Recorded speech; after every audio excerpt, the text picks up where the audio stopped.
You're listening to RevOps FM with Justin Norris. Every marketing team wants attribution, but the weird thing is that it's often not that satisfying when they actually get it.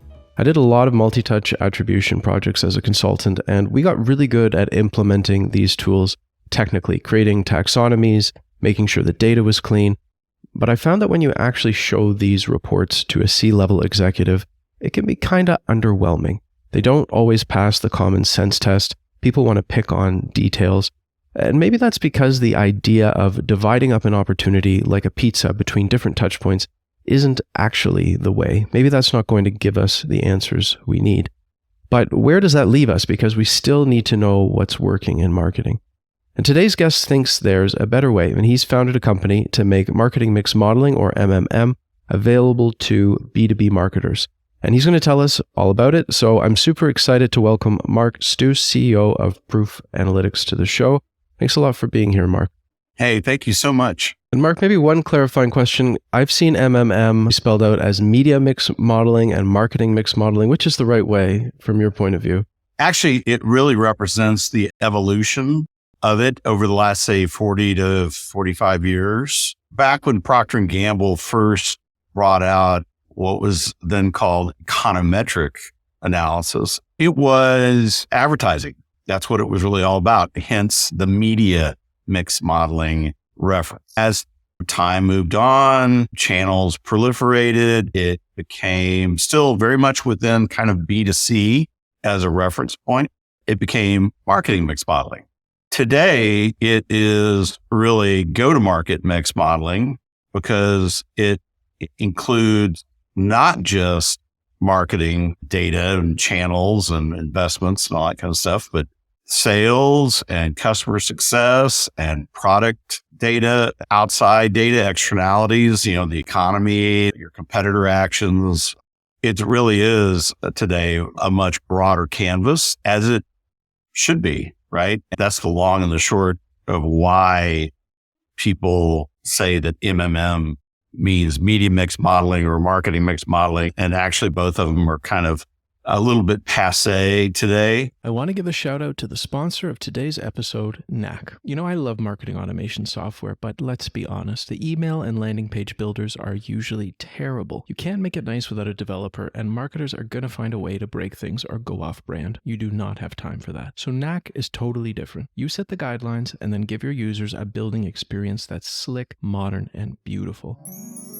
When they're done, everything goes to your map at the push of a button. And don't worry, it supports global teams, approval workflows. It's got your integrations. So head on over to revops.fm/knack, that's KNAK, and get a special offer just for my listeners. Maybe let's take a step back before that and talk about what was your professional experience leading up to founding Proof Analytics and what brought you to this direction? So I was actually pretty much a classic marketer and communicator. I've worked across all of the different subsets of marketing at one time or another, and I've been a large company CMO. About a little less than 20 years ago, I was at HP, and we were all kind of in the middle of an existential crisis because the then CEO of HP, Mark Hurd, was a very operations focused and a very customer focused CEO. And he wanted to know why there wasn't more evidence of what marketing was actually delivering to the company. It was actually incredibly unpleasant. And about the only good thing that I can say about that whole experience that I had and that other peers of mine had was that it was highly motivating to change. I kind of got to a point where I said to myself, look, I either have to do something to fix this, or I just need to go do something else. Because it's not just about budget issues and all that kind of stuff. It's about credibility. What am I actually doing here? So in my particular case, for whatever reason, Hurd gave me a project to actually see what could be done to resolve this. And I didn't know jack at that time about analytics. I was not even a math enthusiast. And so I remember I went home that next Friday. I I went through all the stuff in my garage and found a couple of old math textbooks from university and started to read them in ways that I never read them when I was in school, because I was actively seeking an answer. And all of a sudden I got to this section and it was all about multivariable regression, which is absolutely the cornerstone of causal analytics. It is the cornerstone of the scientific method of inquiry. It has so much credibility that, it'd be hard to have more credibility than multivariable regression has. Not because it is perfect, but it is absolutely the best that we have. And today it is actually the bedrock of causal AI. So I started working on this project for Herd, and he liked it a lot. And I guess my prize was he set up a mentoring session with the CFO of HP, Bob Wayman. The whole idea was, I want you guys to talk, you from your end and he from his end, and see if we can't get to a meeting of the minds between marketing and finance. This whole experience, it just changed me. And before he passed away, I had the opportunity to talk to Mark again and thank him for it, right? Because it was not fun at all, but he did me the hugest favor. So I started climbing the analytics ladder, right? The stairway to heaven, so to speak, right? By the time I was CMO at Honeywell Aerospace, pre any kind of automation for analytics, which meant we had to hire a ton of people in order to get the latency on the recalculation down, the scalability up, the cost be damned at this point, right? Because it was so important, and get the understandability of the outputs to the point where the business goes, and not only get it and believe it, but I can make a better decision today than I could make before as a result of this. And so then you kind of say, there's not very many companies that are willing to invest $7, $8, $9 million a year just in marketing analytics, particularly in B2B. At that point, you start to realize that automation was going to be absolutely indispensable to solving the underlying root problem. So data science has a number of major problems in the business context, but they can kind of be summed up by the fact that it's too slow. So by the time they get you the insights, everything has moved on. You've already had to make the decision. The information is not comprehensible many times by normal people, and it's not scalable. So you end up with 3 or 4 mega models that get updated once, maybe twice a year. And so it's not agile, but big opportunity to appropriately automate and bring AI into that whole thing and really elevate all of this to a new level of accessibility and meaningfulness. And so that's why we built Proof. And so I want to contrast MMM and the regression-based analytics that you're describing with what most B2B marketers are probably familiar with, which is multi-touch attribution. That's what pretty much everybody does today. What is the problem with this form of attribution from your point of view? Or is there a problem? Is it still okay? Can they be complementary? As long as it's accurate data, there's absolutely nothing wrong with having a really good understanding of the customer journey, patterns in the customer journey, things like that, right? And indeed, a lot of our customers will include customer journey data in regression models. It's valuable. The problem is that it is not fit for purpose for what it's being sold to do. We can just start with the idea of bias. There's a lot of bias in that data. There's a lot of bias in the weightings of that data. So marketing teams set their own weightings in advance. It is antithetical to the mathematical principles to say that you can use MTA data to optimize anything, particularly spend. I just want to unpack that to understand why. MTA data is an effect. You're measuring an effect. You're not capturing the cause of that. And more specifically, the time lagged cause. So how are you going to optimize the money that you spent in the past at this point based on what you think you're seeing from effects in the present when you have no idea what the time lag is, right? So there is this assumption that the time lag is near zero, but that's just so not the case. B2B, the time lags can be extensive. What do I mean by extensive? 2-3 quarters. If we get into brand investments, it's double that. What exactly are you optimizing, and how do you know which part of your budget back in time you needed to optimize based on this effect in the present? If we take an MTA scenario, just to make it like a little bit more clear, let's say we have an opportunity and we have 3 people in the buying committee that are part of that opportunity. And between those 3 people, there were, sake of round numbers, 30 different touch points that they had with different marketing initiatives. And those could be like they downloaded ebooks, they attended webinars, they clicked on ads. And so the traditional way is like, we're going to take those 30 touch points and we're going to take that opportunity. Let's say it's a $3 million opportunity. We're just going to divvy it up. And the way that we divvy it up could vary. We may pick some touch points as being more influential or not influential. And I totally agree with you there that it's kind of like arbitrary, that they give you different models that you can choose from. And it's like, pick the one you want. Like, on what basis? I don't think that marketers understand how transparently untrue the premise of MTA is to everyone else but them. I want to get to the reality of the situation because this is the industry that we're in. The reason why it went through adoption is that most marketers don't have enough knowledge of math to be able to recognize when something doesn't work. And number 2, it was presented to them as a way of mining data that they already were generating in their stacks. So it was easy, in quotes, right, to do this. And I've been around it long enough and talked to enough marketers about it where everybody was shocked when they went into their first meeting with MTA data thinking that they were just going to be greeted as conquerors and victors. And to your earlier point at the top of the show, right, it was anything but that. It was very innovating for a lot of marketers.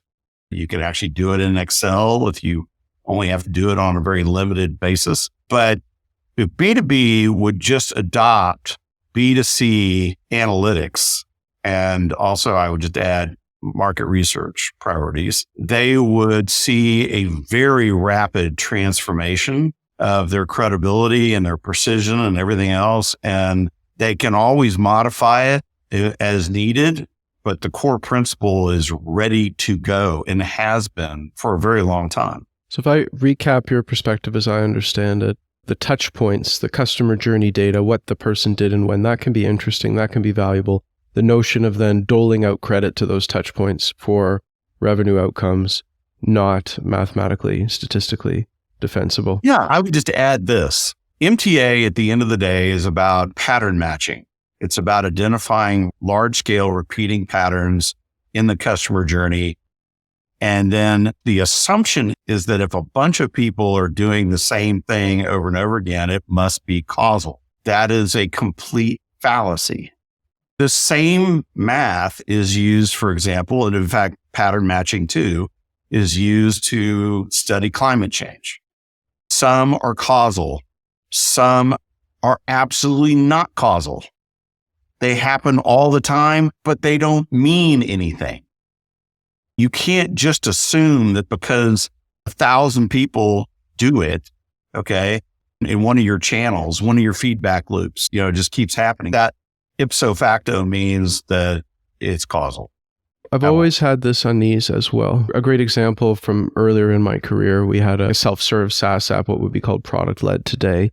And everybody that signed up for that app got a welcome email. So from that point of view, if you're looking at touch points, like the welcome email is very influential. It's very important, but everybody got it. So just because people got it and some people opened it doesn't mean you could necessarily infer that that was driving the outcome in a particular way.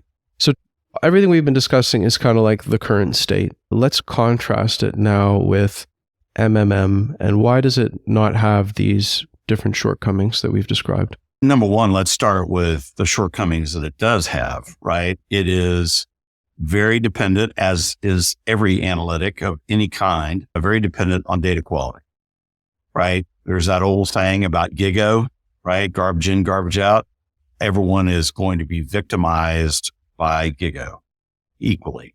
Beyond that, though, it has a lot of major advantages. It is a lean data mathematical process. So you do not have to have big data or even a lot of lean data in order to run these models accurately.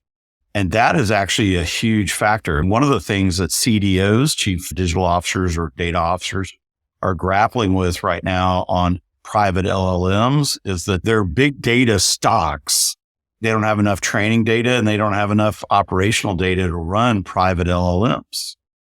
Everyone's been so understandably fascinated with what they can do with public LLMs that they haven't really thought it through in terms of the limitations on private stuff, right? Regression does not have this problem. If you say, oh, I don't have enough data to run regression analytics, you're not even remotely able to do any kind of AI. And I think that a lot of C-suites now are starting to say your creation and maintenance of a high quality data pool that's relevant to your function is a core competency. And if you tell us that you don't have the right data or you don't trust your data, that's on you. The other thing is you have to have some basic capability on the human side of the equation. So with proof, for example, we have simplified the whole thing dramatically, automated it significantly in the right places. You don't need a full-blown data scientist to run it. You need a competent data analyst, and you really don't even need that person full-time. That's probably a half FTE, right? Could we give like a Fischer Price version definition of what MMM is? Like just so people can conceptualize it in their minds? We live in a multivariable world where there's tons of potential causes, everything that you control and everything that you don't control. That's kind of a really super easy way to bucket it. And these all have interactions with each other across time and space that produce particular outcomes, causally speaking. This is a probabilistic calculation. So outside of certain physical laws like gravity, there is no deterministic outcome that's possible to determine, right? You'd have to know everything that there is to know about what contributes to a particular outcome to get to a deterministic answer. That's just not the way that operates, particularly when you're talking about human behavior. So this is the same math that's being used routinely to study climate change, to study epidemiology, to study economics. It captures time lag.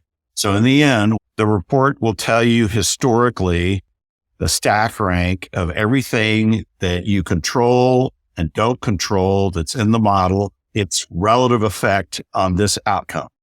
It will then forecast all that into the future so that you can then make different choices. And because of automation, we've sped that up to the point where you can run multivariable regression exactly like a GPS. Let's say that you're recalculating the model every week. New data comes in and is presented to the model automatically. It automatically recalculates and you see how the present now is comparing with the forecast that you had for the same period. And if there's a growing delta, you see, hey, okay, I need to make some changes. Stick with the GPS analogy.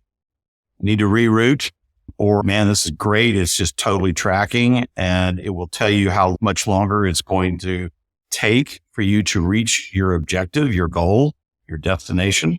So there's a countdown. Regression is a huge part of the actual GPS that's on your phone that you use every day. And if you stop and think about it for a second, most business questions, and indeed a lot of life questions, are navigation questions. Where am I? Where do I want to go? What's the best way to get there? Do I have enough time? and resources to achieve my destination? Am I going to run out of gas before I get there? Am I going to run out of time before I get there? If I have to be there at 9:00 for a meeting and the GPS says you're not getting there until 11, you're going to have to make some choices. That's part of it. It also captures all the headwinds and tailwinds that may be speeding you up or slowing you down. So in many ways, it gives you the answer to your questions. Take a practical example along the lines of one of those questions. Let's say a company spends $100,000 a month on display ads as an act of faith, because those can be notoriously difficult to track. They're not always resulting in a click, but they could have impressions that could have an impact. So they're spending that $100K month over month, and the CFO challenges the CMO and says, why are we spending this $100K every month? What's it doing? And that's the question the CMO is trying to answer. How would MMM, does it compare that spend versus a particular outcome and try to show a causal relationship between them? Yeah, multiple variables, right? So it's highly context oriented. All of these models seek to capture as much of a known context as possible. What a lot of marketing teams figure out using exactly that scenario is they've been trying to justify that display ad budget in terms of demand gen, in terms of performance marketing. And that is just not the way that typically plays at all. That is a brand reputation investment. You kind of think about marketing expense as being essentially two big chunks, right? Brand and demand. Brand is easily 2 to 3 times more time lagged in its effect than demand is. It also sticks around a lot longer. The effects of brand investment doesn't deteriorate very quickly unless there is a major scandal of some sort, something like that all of a sudden breaches the trust wall. But absent that, right, it hangs around. The half-life is quite extended, whereas the half-life on demand investment is highly perishable, lasts maybe a couple months, and then it's gone. So the snows melt a lot faster with demand than brand. You have to then say to finance, we've never discussed time lag with you before specifically, but we all know that marketing takes time to have an effect. That simple statement is insufficient, because if we don't know the time lag, we will never know the ROI.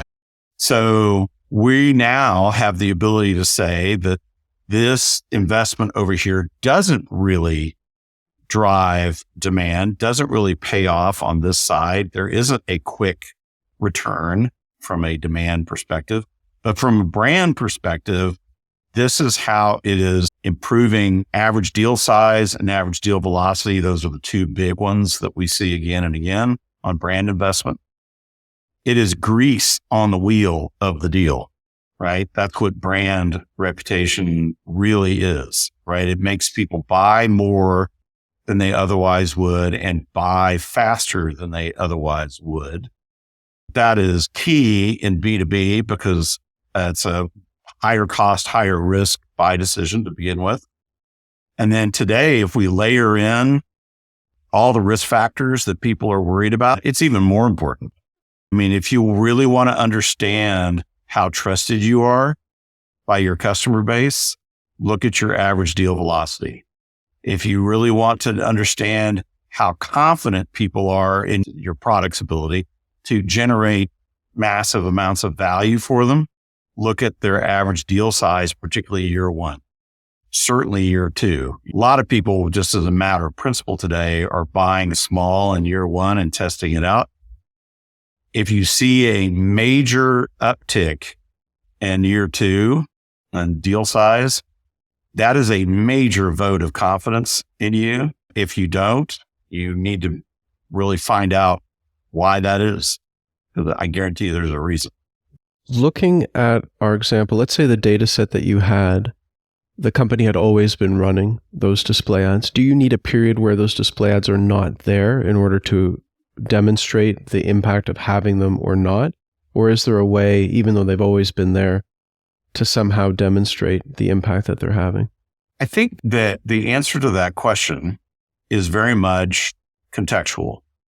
If we were talking about a correlation analysis, meaning this ad buy, right, against revenue, then yeah, you would definitely need some interruptions to be able to essentially create a control. Control. That's the word I was looking for too. Yeah. Right. If you're talking about multivariable, though, where a lot of things are changing all the time around it, it's not necessary. That's actually one of the things that's really, really cool about MVR, multivariable regression, is that because you're bringing in so many different variables and because everything changes, particularly the stuff that you don't control, you're going to see exactly what you're talking about. You're going to see an implicit A/B test evolving across time. We're talking about limitations, and one of the things we're talking about was being an aggregate versus tracking individual users. Yeah. So one of the things that's really important to say about multivariable regression / go-to-market mixed modeling, et cetera, right, is that it is looking at all the causal relationships in aggregate. So it's not possible to say that all these things caused this one identified person to take the steps that they took. That's not what go-to-market mixed modeling is all about. It's about looking at a population-wide trend that's causal for a lot of people. One of the things that companies really appreciate, though, about this is that there's no PII in proof or in a regression model. So you don't have the security concerns that you would have in MTA or any of the other touch-based approaches, which are trying to tie broad investments, programmatic investments, to impact on a particular human being or a particular company. And to do that, you have to pierce the veil on identity, and that's a problem. So it's looking at the big picture. So cookies, not an issue. GDPR, not an issue. It's really comparing bulk data sets and the relationship. In fact, the only GDPR thing that we ever have to encounter is the login information for users of proof. So we keep that secured. But in terms of the data that's in the computations, it's a non-factor. It's just non-issue. Is there a way to explain that multivariate regression to someone who maybe they've got high school math, first year university math? Because maybe that's a challenge. As you said, marketers, some of them are more quantitatively oriented, not all of them are, and they're going to need to trust this data. So they'll need to be able to make sense of how it's produced. You know, if it's just a kind of computer and it spits out an answer like, yep, do X or do Y. They're already effectively thinking in this way because they're spreading out their investments across all kinds of different channels. So they're acknowledging the multivariable world in which they live. What they are not necessarily acknowledging is the fact that it's not a list of one-to-one correlations. My investment in display ads versus revenue, my investment in social versus revenue, my investment here versus revenue. That's not it. It's a tapestry that weaves back and forth with different time lags associated with it. Literally, the only way to capture that is with multivariable regression or econometrics or marketing mix modeling, go-to-market mix modeling, right? It's all the same. Because the first thing that you mentioned is what we're conditioned to look for. Like we're conditioned to say, like, I invested $1 here and it produced $2, like these definitive statements. I think if I'm interpreting you correctly, you're saying reality is not that straightforward most of the time. The final output can be that straightforward, okay? But the causality elements on it are going to vary with the when. So a great example of this is Johnson Controls, right? So even before COVID really became a story, their analytics started to say, in terms of forecasting, right?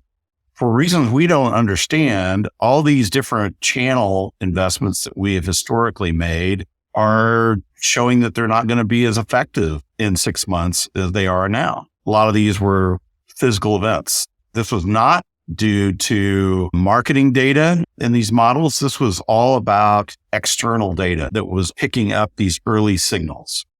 they decided, you know what, we are going to fly by instrument. We're not going to fly by what we can see. And so they started removing investments early from a lot of these things, and they were able to claw back quite a bit of money.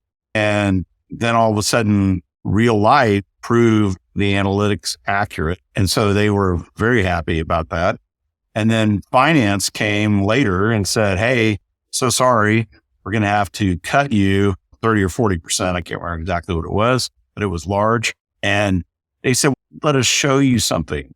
And so they modeled the effects of those kinds of cuts over the next 3 years. And it was so detrimental to the business that finance took a lot less and went elsewhere to get whatever they needed, right?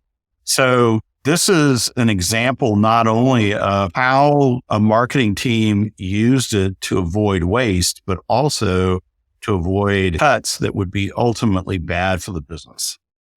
And the sort of external data you just described, those are things that's not specific to any one business. It's common to the macro environment that many businesses are working in. Like if I come to you, do I need to bring that external data on my own, or do you have sort of global external data that you can match up with my business specific data and include in the model? So we are not a data provider, but we can and do all the time help people locate data sets that are usually free. That kind of stuff is usually free, either from the government or major financial institutions or universities, things like that. So that's not a problem, and it's great, usually just fantastic data. I mean, it's been totally scrubbed. So that's not a big deal at all. In fact, we live in the golden age of data availability. Even if it's not free, someone is measuring it purely speculatively in the belief that somebody is going to want to buy it. And so today with a credit card, you can subscribe to all kinds of data sources very cost effectively, particularly given how important it is to maximizing the investment. The other thing that I would just point out is ROI is really important, but you only know ROI looking backwards, right? ROI is a historical assessment. What is really important is forecasted ROI, and then the comparison between it and actuals. So again, this is very much like public companies issue guidance and then they issue regular updates against that guidance. That is exactly what the C-suites of many companies are demanding today. It's like seeking an investment to start a new company. The first question the investor is going to ask is, what do you expect this to do in year 1, 2, 3, 4, 5? And what's the basis for that projection? If you're just extrapolating from hope and best wishes and all that kind of stuff, that's not much of an argument. But if you're doing regression-based analysis, that starts to mean something. And listening to the examples that you described, it does feel like a very enterprise-oriented solution. If I work at a company, 400 people, 50 million ARR, is this something that can work for us, or do I need to be of a certain size threshold for it to be useful? No, actually, it totally scales. The reasons for investing in it are going to be different in a small, medium, or enterprise type business, but it totally scales. And the cost is totally approachable even for mom and pop, right? So the reasons for doing it as a small and let's say the lower half of the medium sized business are mainly because if you make a bad investment in whatever, it has an almost immediately negative effect on cash flow. It's too much risk. So that they are modeling to avoid that. We do have some small customers, and that's their main reason for doing it. If you are an enterprise and you're spending, $200 million a year on marketing, right? And you spend it wrong, what the CFO is most concerned about is things like opportunity cost, right? That's the comparison that's going on in their mind all the time, particularly today, is what are all the different ways that I can spend this dollar, and what are the most effective, what's most likely to give me the biggest impact. that's the competition. That is the Game of Thrones, particularly right now in budget season. The budget season right now is sort of year round now, right? Because everything is so pressed. So if you are a marketing leader, you are in competition to show that the money spent with you is a better return than if they spent it in IT or HR or whatever, right? You also need to really understand this. Marketing by definition is a non-linear multiplier of areas of business performance that are linear, one of which is sales. So in simple language, your leverage, you are bringing huge amounts of leverage to sales performance that sales cannot create for itself. It's not a ding on sales. It's just the nature of the reality of the situation. What do I mean by linear and nonlinear? Okay. It means that if I were to go to my CRO and double revenue goal for 2024, the first conversation that they're going to want to have with me is about essentially doubling their sales force, right? Because the relationship between revenue coming in and the cost of that revenue in the form of sales team is established. It's known. It's a linear function. And that's because it's the collective performance of a lot of individual performances. Okay.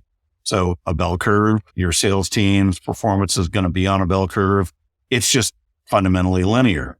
The whole reason why modern marketing was created in 1890, whatever, was to bring nonlinear leverage to that whole equation, even in B2C. So what does that mean? It means that because of the way marketing is, if I were to have the same conversation with the CMO, hey, we're doubling the revenue goal, might have to increase marketing spend by 25%, maybe 20%, because there's already a ton of leverage built into it. And if you want an easy understanding of ROI for marketing, it is the extent of that multiplier. So we'll talk about it this way. You are basically saying that marketing's mission is to help sales sell more product to more people, that's revenue, faster, that's cash flow from revenue, and more profitably, that's margin impact, than sales could do by itself. That's the key phrase. The extent to which that is true is the ROI to the business. So what does that actually look like in real life? Well, a lot of really, really great B2B marketing, go-to-market kinds of operations, the ratio is somewhere between 10 and 20x. So that means that if you take marketing away entirely, which I think would be something that not even the most draconian CFO would ever contemplate, but let's just say it is the ultimate A/B test. So we're going to completely shut down marketing. You're going to see a massive fall off. It may take a year, but you're going to see a massive fall off in sales productivity that is going to reveal the extent of the marketing multiplier. It's like literally guaranteeable because sales can't create the leverage for itself. It's just not the way it works. If a company is getting started with this solution, what would the process be? Like what data sources would we need to bring? How much time does it take to build the model? That sort of thing. The very first step is, this is part of the onboarding for us, is that we sit down with the customer and we say, look, what are your top 20 questions that you most want to know the answer to? This is a mixed audience, usually of marketers and business leaders. And it doesn't matter what your job is. Nobody has any problem rattling off their list of questions. Those questions then generate what's called a model framework. You can easily analogize that to a recipe card. So this is going to be a punch list of data types that you're going to need to be able to supply to the model to compute the answer. And then it's going to outline the model itself, algorithmically speaking. When you actually make the dish from that recipe, that is the model. Usually the way this actually works is it's very fast. It's usually a matter of weeks, like less than a month, that kind of time frame, where the analyst and the business user, could be a marketer, could be a finance guy, could be whatever, are collaborating in the tool on a minimum viable model. And at some point, the business user says, that answers my question. We need to put this model in production. You hit the big red button, it goes into production. After that, it's pretty autonomous. I mean, there's kind of some DevOps type work. You have to maintain the model and all that kind of stuff, right? But for the most part, it is doing its thing on an automated basis. And you're getting whatever cadence is right for your business, right? Daily, weekly, monthly, you're getting an update on demand. The analyst that you just described, is that someone that you're supplying from your team, or is it kind of a bring your own process? So we have a large partner ecosystem that we can recommend from. We also occasionally can do it ourselves on a managed service basis. That is actually increasingly popular as teams get thinned out and they know that they need this capability, but they don't have the bandwidth or the expertise to manage it internally. And so that's actually extremely popular these days and very cost effective.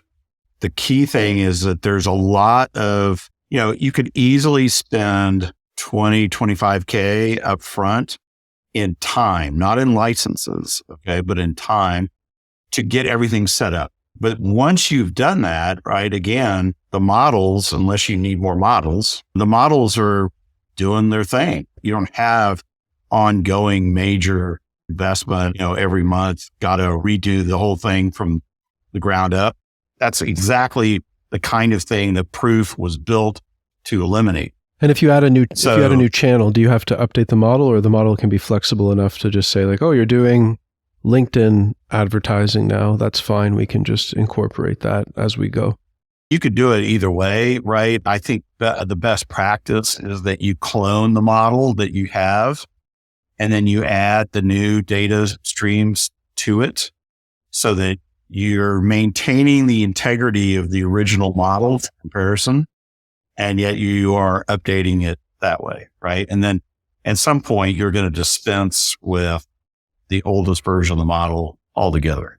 So it's not like you just see a massive proliferation of models across time, but you do need to do this in an orderly way so that everybody doesn't lose reference points. You mentioned competitors, and I've seen competitors popping up in the market, even a multi-touch attribution vendor that's adding MMM to their mix. What's your outlook on how easily other vendors could recreate these capabilities? Do you feel that you have a fairly strong competitive moat around the offering you've built, or will other people be able to jump into this environment and offer similar things fairly easily? So it's really important to say this. The competitive advantage that anybody has is not in the math. So if people propose that they have some kind of supercalifragilistic algorithm, you need to be very careful about that, because the odds also are that it's not transparent. It's a black box. And also, even if it is transparent, you probably don't have the ability to evaluate it. In our particular case, the IP that really matters is in how we automate it, how we scale it, how we make it consumable and approachable and understandable, and how we do it at a particular price point. And I think that this is the other thing that is highly relevant today, not just in this area, but across SaaS, is that prices are coming down. We're going to see a fundamental change in SaaS pricing. The days of, every year having a pricing increase are over. It's just done. We are very well fixed, competitively speaking. We do have I think a really solid moat. So there are a lot of competitors today that have some great products, but these are products that were conceived of and written by and for data scientists. And a lot of them are gorgeous, by the way, and like graphically they're gorgeous. But if you expose them to a normal business user, a marketer, sales leader, whatever, they're going to stare at that screen and go, I have not a clue in the world what that means. Like, how do I make a better decision based on that? You've just now thrown a lot of friction into it. It's taking more time. You've got to spend a lot of time translating the data science outputs into something that is usable. And we don't do that. We built it with the end user in mind without violating any data science principles. That's our big advantage. I think one of the biggest things I can say about this, just to sum up, is that there's a reason why large B2C marketing teams, CPG, hotel and hospitality, retail, whatever, they control all 4 Ps of marketing, and they have at worst a de facto authority over and responsibility over the P&L of their product, of their market. There's a reason for that. They are using econometrics / go-to-market mix modeling / MMM. They're using that to optimize and to understand causality and to optimize based on that causality. And they're also investing a ton of money in market research, which a lot of that ends up in the models, right? So if B2B marketers want to have the same attributes as their B2C brothers and sisters, they're going to have to do what B2C does. This is one of those situations where it's like gravity. You can disagree all you want to with gravity. And if you throw yourself off a building, it's not going to end well. The same thing is true here. This is a mathematical principle at work. It's mathematical law of gravity with quotation marks around it. And so everything that I've said today, and I really try really super hard to do this, is not my opinion. I'm just representing a level of fact that people can either accept or reject, but it doesn't change the truth of it. We'll include a link to your website so people can check it out, learn more, look at your resources. I'm excited to see where this goes. Mark, thank you so much for chatting with me today. You're welcome. Thank you. Hey everyone, I want to invite you over to the RevOps FM Substack community, where you can sign up to get rough transcripts, show notes, longer form articles, and other bonus content. Just head over to revops.fm/subscribe to get free access. I'd also love to know what you thought of the episode and to hear suggestions for topics you want to learn about. Feel free to leave a comment on Substack or send me an email at justin@revops.fm. Thanks for listening.